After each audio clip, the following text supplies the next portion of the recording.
Ya, bismillahirrahmanirrahim. Assalamualaikum warahmatullahi wabarakatuh. Alhamdulillahirrahmanirrahim. Assalatu wassalamu ala asyrofil anbiya'i wal mursalin wa ala alihi wa sahbihi ajma'in. Alhamdulillah. Kita pada kesempatan pagi ini kita akan membahas tentang eh, pentingnya pengelolaan ya. Maksudnya kita sudah masuk ke modul yang kedua. Ketika sebelumnya sudah ada yang namanya tiga pertemuan ya. Kita membahas tentang eh, konsep dasar bisnis retail. Untuk yang saat ini, hari ini kita akan membahas tentang pengelolaan SDM ya. Kita sudah masuk ke modul yang kedua.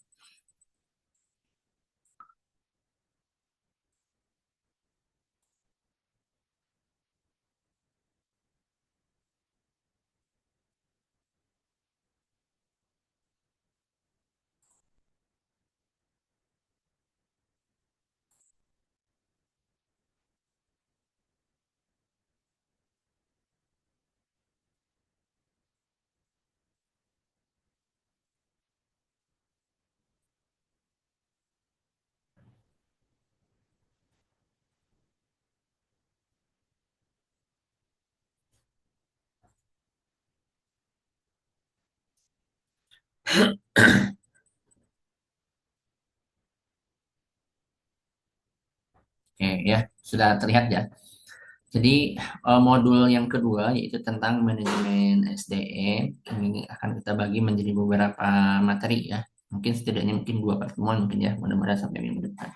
Minggu depan kita coba bahas tentang manajemen konflik ya. Manajemen konflik di SDM. Untuk materi yang 2.1, kita hari ini akan membahas pentingnya pengelolaan SDM dalam bisnis retail ya. Jadi, kenapa sih penting mengelola SDM gitu ya? Ya, kita coba akan bahas. Jadi, kenapa pentingnya pengelolaan SDM itu? Yang pertama, memang dalam pengelolaannya SDM memberikan kontribusi yang besar untuk meningkatkan kinerja perusahaan. Jadi, hal yang paling mendasar yang harus kita pahami adalah kita tidak bisa menjalankan sebuah usaha ataupun menjalankan perusahaan itu hanya bermodalkan diri kita sendiri saja gitu ya.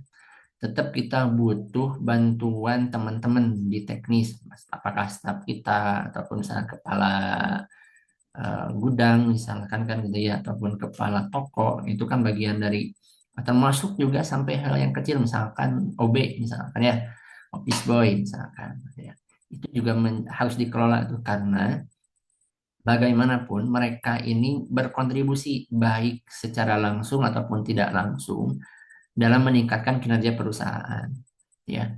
Contoh sederhananya misalkan, kenapa sih Satpam Bank BCA itu disebut sebagai satpam yang paling bagus, terkenal ya, dibanding dengan satpam-satpam di perbankan yang lainnya, dan itu sangat banyak lah ya testimoni-testimoninya, karena ketika pelayanannya sangat bagus gitu ya, pelayanan sangat bagus, melayani para nasabah itu dengan ramah, dengan ada tata tertibnya gitu ya, ada tata tertibnya, ada SOP-nya. Dan ketika SOP itu dijalankan, itu menjadi sebuah kesan yang baik gitu ya, meningkatkan brand bahwa oh, Bank BCA ini sangat bagus nih dalam pelayanannya. Padahal Satpam itu tidak secara langsung menghasilkan keuntungan, tapi dia berkontribusi besar dalam meningkatkan value sebuah perusahaan. Nah, maka memang jangan menganggap enteng juga misalkan kita posisinya ada di staf biasa atau cuman bagian staf di belakang meja gitu ya, yang admin misalkan kan gitu ya, ataupun kasir, atau bahkan yang tukang nganter-nganter barang gitu ya.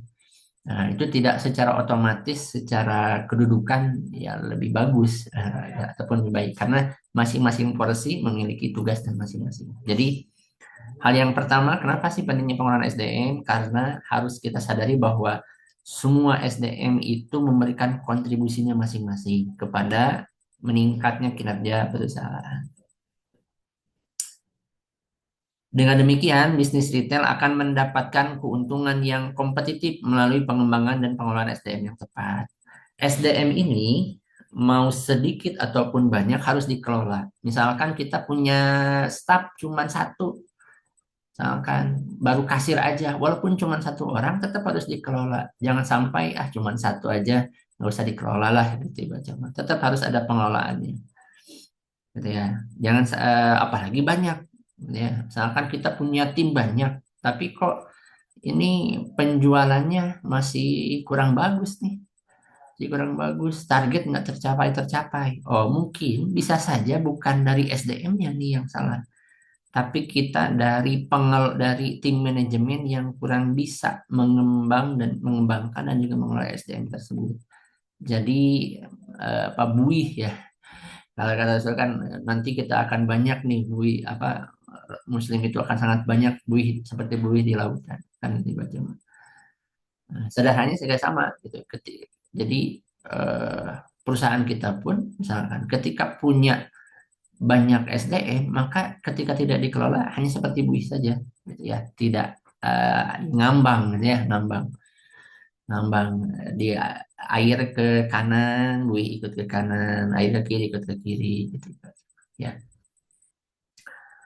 Untuk itu, manajemen SDM sangat penting dalam bisnis retail untuk memfokuskan pada isu-isu strategis. Nah, jadi SDM pun memang harus diedukasi, diajarkan bahwa nih kita punya target. Ingat target itu bagian dari isu-isu strategis. Atau mungkin ternyata ada ke depan misalkan akan ada perubahan sistem misalkan. Itu juga harus disampaikan. Gitu ya. Atau misalkan ke depan nanti akan ada perubahan kebijakan dari pemerintah sehingga akan gini-gini gini dan itu ber, bersinggungan langsung misalkan dengan perusahaan kita. Itu juga harus di ini ya. Karena bagaimanapun SDM ini juga harus tahu nih isu-isu penting yang ada di struktur organisasi gitu ya. Jangan sampai mereka tidak ikut dilibatkan ya. Hanya makanya tadi manajemen SDM ini penting karena tadi ketika SDM ini fokus ke isu-isu strategis maka ya insya Allah tuh tujuan tujuan organisasinya tercapai. Isu strategisnya misalkan meningkatkan transaksi penjualan minimal 100 juta sebulan. Nah, ketika SDM itu tidak ikut sertakan dan Saya kenapa ini mau ya, kenapa sih maksudnya saya harus tuh harus pengen 100 juta sebulan? Nggak tahu tuh alasan harus mengerti 100 juta kakak sebulan. masuk Maka rekening itu mana ya kok sudah tuh selesai langsung itu. Mereka rekening Kang nggak akan Ojan. Maksudnya tahu bulan dari sisi itu. rekening Kang Ojan soalnya SOP na kudu ka rekening non rekening kopmu niaga jadi ada. Oke, ya, oke. Kita coba review kembali dari sisi struktur organisasi bisnis retail. Ini yang sebelumnya sudah saya sampaikan ya, bahwa ada direktur atau owner, ada store manager, ada retail dan sebagainya. Oke, apa sih perbedaannya? Walaupun di pertemuan sebelumnya mungkin ya pernah saya singgung, tapi ini akan kita coba bahas agak cukup detail. Kasir adalah melayani pembayaran. Ya, kita sudah sangat tahu. Ada sales. Sales itu adalah bertanggung jawab pada proses penjualan. Jadi yang ngejual nih, ngejual barang. Marketing berarti mengenalkan produk atau jasa yang dijual kepada customer. Jadi mengenalkan marketing. Jadi bedakan antara sales dan marketing. Nanti kita akan coba bahas. Ada merchandiser, itu mengatur tata letak. Jadi orang yang mengatur layout. Nah, kesannya gitu ya, mengatur layout supaya ketika pelanggan masuk itu bisa bisa tertarik. Ya, itu bisa tertarik. Ada retail assistant, ada customer service, mungkin sudah paham ya. Warehouse itu adalah bertanggung jawab apa? Menanggapi banyak tugas yang terkait dengan pengiriman, penerimaan, dan pemrosesan barang di dalam gudang. Berarti ngirim barang dari gudang ke gudang misalkan. Lalu penerimaan dan jadi menerima barang juga, memproses barang gitu ya. Jadi di barang juga di gudang juga harus ditata tuh. Saya beberapa waktu yang sudah cukup lama juga sih ya. Saya komplain ya ke teman-teman di Bandung ini, ayo dong ditata nih gudangnya gitu ya. Alhamdulillah walaupun sekarang juga sudah cukup bagus ya ditatanya. Sebelumnya kan acak-acakan tuh. ajak-ajakan gitu ya. Ketika memang perlu ada rak, ya belilah rak supaya nanti itu untuk mudah dalam pemrosesan barang di dalam gudang. Jadi gudang ada namanya warehouse, ada juga store manager. Store manager yang sebelumnya kita sudah ini ya. Jadi orang yang bertanggung jawab mengawasi operasional ya harian toko dan memastikan berjalannya dengan lancar dan efektif. Apa sih perbedaan sales dan marketing? Nah, ini juga mungkin bisa juga ini dievaluasi juga nih ya di buku juga. Ada sales, ada marketing. Apa sih bedanya? Sales itu atau kalau kita makan sales ya, sales, sales, sales kan ya, atau canvasser gitu ya, boleh lah saya menyebutnya sales atau canvasser. Itu memang fokus membuat audiens menjadi pelanggan potensial. Ya, misalkan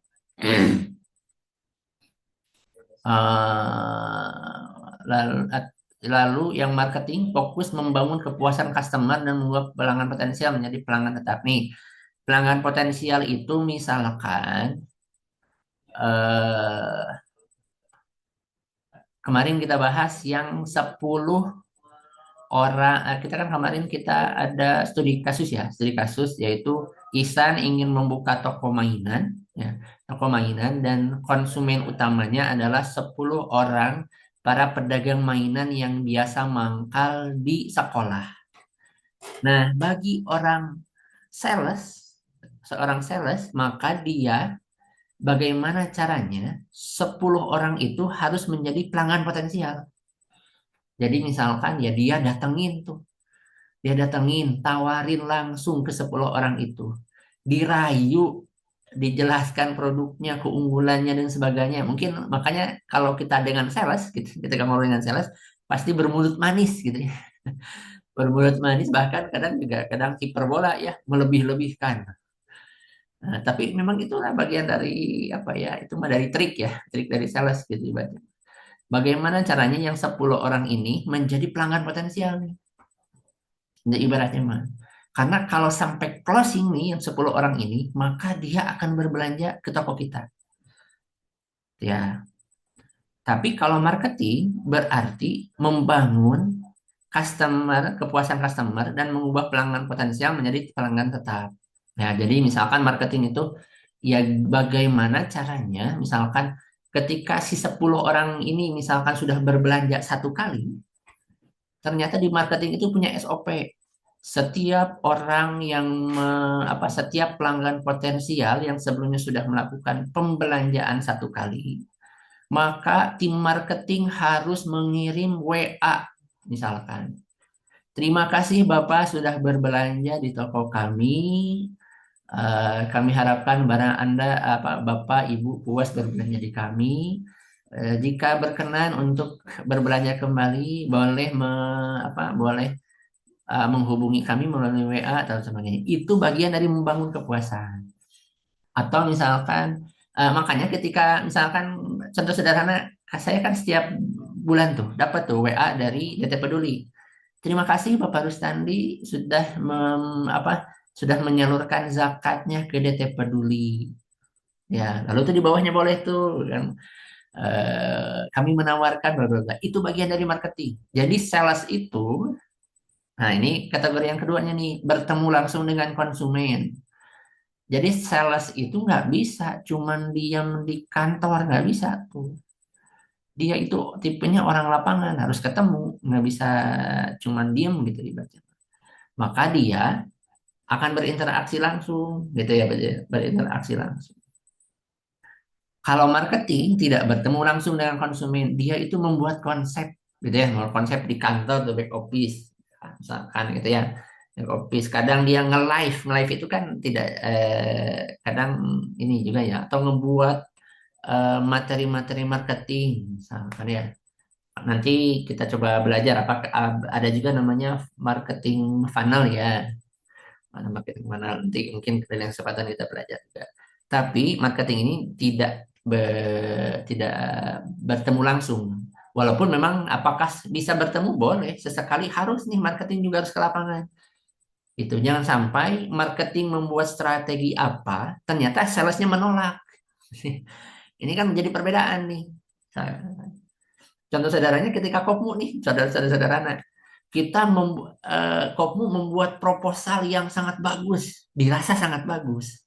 Kita lempar nih ke teman-teman apa bagian corporate di DT Peduli, cek kata kata tim corporate DT Peduli itu, saya nggak tahu ini, kayaknya ini kalau program ini nggak masuk akal nih, nggak masuk akal untuk dijual gitu ya. Maka ya sales dan marketing memang harus sering bertemu ya untuk menyamakan persepsi. Ya dan marketing juga sesekali harus ke lapangan juga untuk memahami kondisi yang ada di lapangan. Sales itu adalah hubungan jangka pendek karena hanya fokus menjual produk sebanyak mungkin. Sedangkan marketing menjaga hubungan baik jangka panjang untuk memberikan feedback. Bagi marketing, database kontak WA itu adalah harta. Tapi bagi sales itu gimana caranya dia ngejual produk sebanyak-banyaknya. Saya pernah dulu waktu kuliah pulang dari Bandung ke Cibiru ke Ciamis. Saya karena nggak apa karena nunggu elap lama gitu ya. Saya kepaksa tuh naik Budiman. Di Budiman itu ada tukang salak. Mungkin teman-teman kalau pernah di bus ada tukang salak. Tukang salak itu dari awal dari kota mana sampai kota mana itu awalnya kan harga mahal dulu tuh. Harga mahal dulu sampai ke paling kecil dan sempat karena banyak yang nggak beli dia pukul terus. Ya, ini channel penumpang pada kere kayaknya nggak pada beli salak gitu. Ini emang nggak pada beli salak gitu. Kukurutus tuh. Nah, terus memang saya sempat juga tuh beli nggak banyak cuma sekilo gitu ya. Ketika sudah makin makin dekat-dekat itu kan udah mulai dimurahin tuh. Yang awalnya 20.000 jadi 5.000 tuh. Udahlah belilah cuma 5.000 ini belilah cuma satu kresek gitu ya satu kresek. Ternyata ketika di rumah dimakan sampelnya mah dikasih sampel manis. Tapi ketika dibeli dan dibawa pulang, ternyata mas asem, asam keset, acan matang lah ibaratnya. Tapi bagi seorang sales, mereka nggak peduli itu. Orang itu akan repeat order ataupun enggak, itu mereka nggak peduli. Yang pentingnya mereka gimana caranya bawa barang salak satu karung, satu hari harus habis. Nggak memikirkan tuh masalah dia akan repeat order ataupun enggak, gitu ibaratnya. Tapi marketing itu memikirkan bagaimana caranya apa yang dilakukan oleh sales itu bisa menjaga hubungan baik jangka panjang. Gitu ya. Jadi tadi sales itu adalah tim teknis, marketing adalah tim dia konseptor. Sederhananya seperti itu. Dan sales tadi bekerja dengan target yang sudah ditentukan. Tadi dia punya target harus sekian, harus closing. Gimana caranya? Gitu ya. Marketing menciptakan prospek baru secara berkelanjutan. Jadi gimana caranya dia nambah pelanggan, nambah pelanggan, nambah pelanggan. Kalau sales itu pasti penjualan, kalau marketing mungkin sederhananya gimana caranya pelanggannya nambah, orangnya nambah. Karena tadi menciptakan prospek baru yang berkelanjutan. Ya, untuk pengelolaan SDM yang baik harus ada nih yang pertama tahapan pengelolaannya yang pertama adalah rekrutmen. Bahan baku yang baik akan menghasilkan produk yang baik. Jadi, kalau kita mau dibutuhkannya adalah seorang kasir dan kemampuan minimalnya adalah dia mengoperasikan komputer, maka ketika rekrutmen misalkan, nah yang ada cuma satu-satunya nih, yang pelamar. Dia itu ternyata nggak bisa tuh pakai komputer. Ketika dipaksakan dijadikan kasir, kita terima dan dijadikan kasir, maka waktu untuk pelatihannya akan sangat lama. Gak efektif, gak efisien. Itu ibaratnya mah. Jadi pembelajarannya bisa berkali-kali, yang harusnya satu hari selesai pelatihan, bisa jadi 2 minggu misalkan. karena tadi kemampuannya tidak sesuai dengan apa yang diinginkan ketika merekrut. Nah, ya. Jadi jangan sampai juga ketika kesalahan di rekrutmen, kesalahan pasti ada, tapi minimalisir kesalahan ketika melakukan rekrutmen supaya tadi proses ke depannya ini bisa lebih mudah. Tahapan rekrutmen harus bagus. Lalu adalah orientasi. Orientasi itu adalah pengenalan. Ya, ada kata-kata yang kan orientasi sekolah berarti pengenalan sekolah. Kalau kita berarti pengenalan nih, dikenalkan visi misinya kayak apa, perusahaan ini nanti akan dibawa kemana, toko ini akan seperti apa, siapa saja sih atasannya, siapa sih pemilik tokonya, gitu ya, dan sebagainya. Itu bagian dari orientasi itu. Ini jenis barangnya ada ini saja, bla bla bla bla. Ini bagian dari orientasi. Lalu ada pelatihan. Pelatihan itu berarti misalkan kalau kasir dilatihlah harus jadi kasir. Ketika packing untuk orang yang tim ngirim barang misalkan, ajarin tuh dilatih cara packing barang yang benar. Apalagi misalkan untuk produk-produk yang dia harus ada apa perlakuan khusus misalkan. Itu lakukan pelatihan. Ya, ada kontin ada oh harusnya pemberdayaan dulu ya, harusnya pemberdayaan dulu. Setelah pelatihan itu adalah di pemberdayaan. Pemberdayaan itu ya udah dilepas gitu ibaratnya dilepas sambil dikontrol gitu ibaratnya. Yang terakhir adalah continuous improvement. Ini terbalik ya. Harus pelatihan harusnya langsung ke pemberdayaan ya. Terakhir ada continuous improvement. Continuous improvement itu adalah perbaikan secara terus menerus. Jadi dievaluasi terus tuh. Oh, ketika ada salah perbaikin lagi, ketika ada salah perbaikin lagi karena setiap proses kerja itu pasti akan nemu nih nanti ada permasalahan yang tidak sesuai dengan teori. Bukan tidak sesuai, mungkin ada kondisi khusus kata teorinya kayak gini, tapi kok hasilnya kayak gini nih. Gitu, ya. Oke, ada cara meningkatkan kinerja SDM. Ada satu dua, ada yaitu mengadakan pelatihan. Mau tidak mau SDM itu harus dilatih setidaknya ya setahun sekali, setahun dua kali harus ada nih. Ketika kita walaupun punya satu orang staff harus dilatih, gitu ya, harus ada. Makanya kalau di perusahaan kan biasanya ada apa? Ada target capaian pelatihan SDM, misalkan sekian jam per tahun itu kan harus ada. Ada melakukan sentralisasi dan desentralisasi. Apa sih sentralisasi? Apa sih desentralisasi? Misalkan gini, kita punya toko utama dan di bawahnya misalkan kita mau ngebuat toko-toko cabang. Misalkan kita punya dua toko cabang. Jadi kita punya tiga toko nih. Kantor utama, toko utama yang awal, ada juga kantor ataupun toko cabang satu, cabang dua. Kan gitu ya. Atau sederhananya mungkin di Kopmu lah, ya Kopmu ada kantor pusat, ada kantor cabang. Sentralisasi itu adalah untuk hal-hal tertentu harus tersentralisasi keputusannya. Ya, hal-hal tertentu. Dan desentralisasi adalah untuk hal-hal tertentu berikanlah kebebasan untuk cabang, untuk misalnya untuk kantor cabang ataupun toko cabang untuk mengambil keputusannya masing-masing. Misalkan, jadi tidak harus dari kantor cabang itu sedikit-sedikit lapor ke pusat, gitu ya ibaratnya mah ya pusat sudah ibaratnya mah dan pusat pun juga jangan seperti itu juga berikanlah keleluasaan. Tapi untuk poin-poin tertentu nih kalau kamu untuk kondisi seperti ini silahkan sama cabang aja diambil alih keputusannya kayak apa. Maka itulah fungsinya ada kepala cabang, ada kepala toko gitu ya. Itu kan pembagian job ya, pembagian job. Jadi jangan sampai direktur ngurusin terus permasalahan yang sepele yang ada di cabang misalkan kan gitu ibaratnya. Jadi serahkan. Jadi berbagi tugas. Itulah gunanya dari struktur organisasi ya. Yang ketiga adalah merekomendasikan program insentif. Ini ya ingat ya ini merekomendasikan. Yang namanya merekomendasikan berarti kan bisa di ACC ataupun tidak.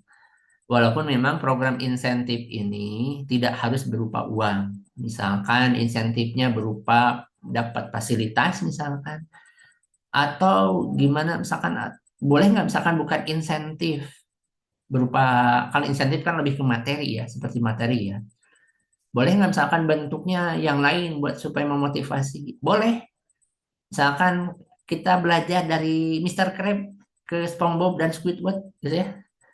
Jadi kalau di episode SpongeBob ada penghargaan bulanan. Ya, si SpongeBob itu setiap bulan mendapatkan bintang penghargaan karyawan terbaik. Si Squidward cuma satu gitu. Itu adalah bentuk motivasi yang paling sederhana. Berikan pengakuan bahwa karyawan terbaik bulan ini. Nggak harus misalkan harus ada ketika memang kondisinya belum memungkinkan. Misalkan, oh ini penjualan kita belum bagus nih. Ada keuntungan, tapi ternyata ini belum cukup nih untuk memberikan insentif gitu ibaratnya. Atau mungkin insentifnya dirapel, misalkan diakumulasi nanti mungkin di akhir tahun, tidak harus setiap bulan. Tapi intinya untuk memotivasi itu bisa banyak caranya. Bisa yang berupa materi atau memang berupa eh, apa penghargaan secara emosional. Tadi misalkan bentuk penghargaan tadi sebagainya ya. Itu yang hal-hal yang sederhana. Hal yang sederhana juga bisa. Keempat, melakukan penilaian kinerja secara berkala. Wajib ini ya. Bahkan bisa idealnya adalah seminggu sekali, sebulan sekali, per 4 bulan sekali. Makanya kalau di ini biasanya ada, kalau di perusahaan adanya mah kuartal. Kuartal itu penilaian 4 bulan. Bulanan. Jadi jangan sampai ini loss gitu ya, loss gitu. Apalagi bahkan untuk beberapa perusahaan ada yang memang penilaiannya setiap hari. Ya di akhir hari itu toko dicek gitu ya. Misalkan ini penjualan hari ini berapa, misalkan mencapai target ataupun tidak. Jadi ada yang targetnya mingguan, ada targetnya bulanan, ada targetnya bahkan harian gitu ya. Itu tergantung dari kebijakan masing-masing. Mengizinkan setiap SDM untuk memberikan feedback terhadap perusahaan. Jadi ada istilahnya sekarang itu adalah toxic, perusahaan yang toksik gitu ya, lingkungan kerja yang toksik. Karena apa? Dikungkung oleh apa pimpinan ataupun bos yang memang tidak bisa menerima saran gitu ya. Ketika kata bosnya kayak gini ya dia dianggap benar gitu. Gak dikasih ruang untuk memberikan masukan ya. Buatlah sebuah forum gitu ya. Karena tadi yang sebaik-baiknya adalah perusahaan yang memanusiakan manusia. Jadi ingat SDM ini adalah manusia. Berarti hargailah mereka sebagai manusia. Mereka pasti ada keinginan untuk didengar pendapatnya, maka fasilitasilah gitu ibaratnya. Ya. Yang selanjutnya adalah memberikan tunjangan yang semestinya, boleh. Misalkan menyediakan fasilitas yang layak. Dituntut untuk membuat desain grafis yang bagus, tetapi diberikan laptop ataupun PC yang speknya kurang memadai untuk desain yang bagus. Udah selesai itu. Nah, kan harus membuat video editor, membuat video promosi yang bagus menggunakan bukan Adobe Illustrator misalkan. Bukan Adobe Illustrator ya, Adobe kalau video tuh apalagi lah ya, mana ada Adobe Illustrator dan sebagainya. Itu kan saya sempat tuh pernah nginstal di laptop saya. Ternyata maaf, PC Anda ataupun device Anda, your device not support, tidak tidak mendukung karena apa, apa resolusi layarnya kurang cukup. Yang tadi ya sesuaikanlah ketika ada targetnya seperti ini, sesuaikan fasilitasnya juga gitu ibaratnya ya. Yang terakhir, ada dua jenis pelatihan. Ada pelatihan SDM nih, ada dua jenis. Yaitu yang pertama, pelatihan keterampilan teknis. Keterampilan teknis itu keterampilan yang diberikan untuk tampil melakukan suatu pekerjaan, seperti keterampilan penggunaan komputer atau keterampilan input data input data pada aplikasi kasir cash register pada kasir gitu. Harus diajarin tuh ya. Misalkan cara membuat laporan, cara mendisplay, cara komunikasi. Oh, itu nanti akan antar pribadi ya. Nah, misalkan cara packing itu kan teknis ya, itu kan teknis. Cara packing, cara membuat brosur ya, itu kan bagian dari teknis. Nah, itu harus tuh ya, harus diajarkan. Ada jadi evaluasi nih. Kok SDM kita ini ternyata lelet banget gitu ya, kerjaan ini disuruh ini kok nggak bisa. Bisa saja ternyata dia yang nggak paham keterampilan teknisnya kayak apa. Misalkan disuruh packing endog pupus wae. Evaluasinya jangan kamu tuh bodoh-bodoh banget sih. Packing endog aja nggak bisa. Tapi evaluasi dulu tanya, emangnya kamu packing telur itu kayak apa? Coba tunjukin cara packing endog tuh kayak apa yang kamu lakukan kemarin. Demonstrasikanlah kayak gini. Baru evaluasi. Oh, kamu salah packingnya. Kalau yang packing yang benar supaya telur nggak pecah itu kayak gini nih, diajarin ya. Jadi jangan sedikit-sedikit nyalahin. Karena tadi bisa saja keterampilan teknisnya belum bisa ajarin itu yang benarnya. Yang kedua, pelatihan antara pribadi. Ini berarti dia keterampilan anggapnya soft skill. Hard skill itu tadi teknis, soft skill ini kayak ini nih, pelatihan antar pribadi. Keterampilan yang berhubungan dengan sesama karyawan, atasan, bawahan, mitra perusahaan maupun dengan pelanggan. Misalkan sesama karyawan, ajarin atuh cara berkomunikasi yang baik dengan sesama karyawan itu.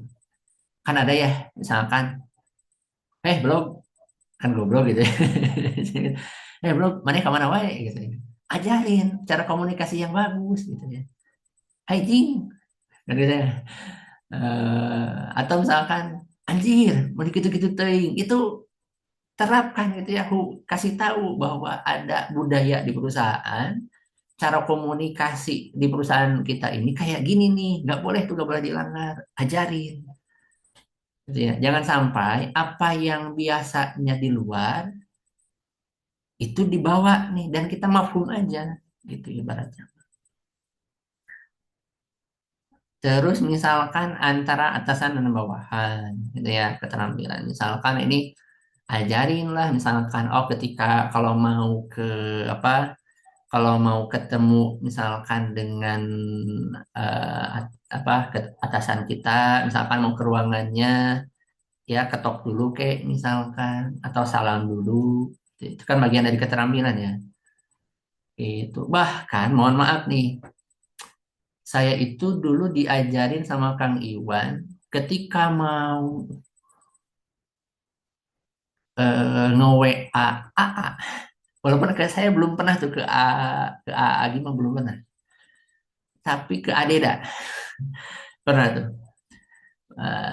Kang Iwan walaupun ngajarinnya nggak langsung ya. Tapi Kang Iwan mohon maaf Assalamualaikum AA mudah-mudahan AA senantiasa dalam keberkahan. Mohon maaf kalau jika berkenan AA kami mengundang AA untuk bisa mengisi di acara RAT. Ah, pada tanggal sekian, durasinya sekian, ini rundown acaranya. Ah, mohon konfirmasi kesediaannya. Dijawablah sama A tuh. Iya, insya Allah saya bisa hadir. Dijawab lagi tuh. Alhamdulillah terima kasih AA. Semoga AA dan keluarga senantiasa dalam keberkahan. Itu di screenshot dan dikirim lah ke grup itu ya, ke grup pengurus menurut itu. Saya ngelihat gitu ya. Oh gini nih cara nge-WA ke guru tuh kayak gini. Itu dan itu saya lakukan tuh ketika menghubungi misalkan ini ya yang dianggap karena gitu ya yang ingat bahwa menghormati itu ya disesuaikan dengan orangnya juga dan artinya misalnya tidak juga harus misalkan oh ini membedakan perlakuan antar satu dengan yang lainnya tapi kan masa iya misalkan disamakan antara kita dengan sesama dengan guru yang kita anggap dia punya kewibawaan yang lebih nih dibanding kita. Ya, harus bedakan juga. Itu kan bagian dari adab ya. Maka itu juga diajarkan. Termasuk dengan pelanggan, oh harus senyum dan sebagainya itu juga harus diajarkan. Maka jangan sampai nih sebuah usaha kita ini karyawan dengan karyawan apa baut-baut. Atau misalkan ada yang menyendiri satu orang. Ketika orang-orang yang lain ngumpul, dia nggak ikutan. Ketika yang lain misalkan, oh ini bagian yang lain pada bantuin ngangkut barang, yang satu diem aja. Itu ibaratnya mah. Nggak boleh tuh ibaratnya. Jadi untuk hal-hal tertentu ajarkan bahwa saya kan bukan bagian angkut barang gitu ya. Tapi peka lah, ajarin kepekaan gitu ibaratnya mah. Toh nggak akan menjadi sebuah dosa ya ketika misalkan kita sesekali ngebantu teman kita misalnya. Dan itu kita sangat memungkinkan untuk membantu. Ya, jadi kedua keterampilan pelatihan yang harus diadakan yaitu satu keterampilan teknis, yang kedua adalah pelatihan antar pribadi. Ada teknis tadi soft hard skill kita anggaplah pelatihan hard skill, pelatihan antar pribadi yaitu emosionalnya, adabnya gitu ya. Terus tata cara dia misalkan presentasi itu kan bagian dari pelatihan antar pribadi juga ya. Membangun gimana sih cara ngobrol dengan pelanggan yang baik itu kayak apa? Gimana sih cara posisi duduk ketika kita presentasi itu kan beda-beda tuh, gitu ibaratnya. Itu bagian dari pelatihan antar pribadi. Jadi pengembangan soft skillnya. Terima kasih, itu yang bisa saya sampaikan terkait pengelolaan SDM. Cukup banyak yang saya sampaikan hari ini ya. Tapi mudah-mudahan ini bisa dijadikan pedoman nih bagi kita semua, bagi di Kopmu ataupun nanti misalkan bekal teman-teman ketika nanti punya usaha sendiri dan menjalaninya.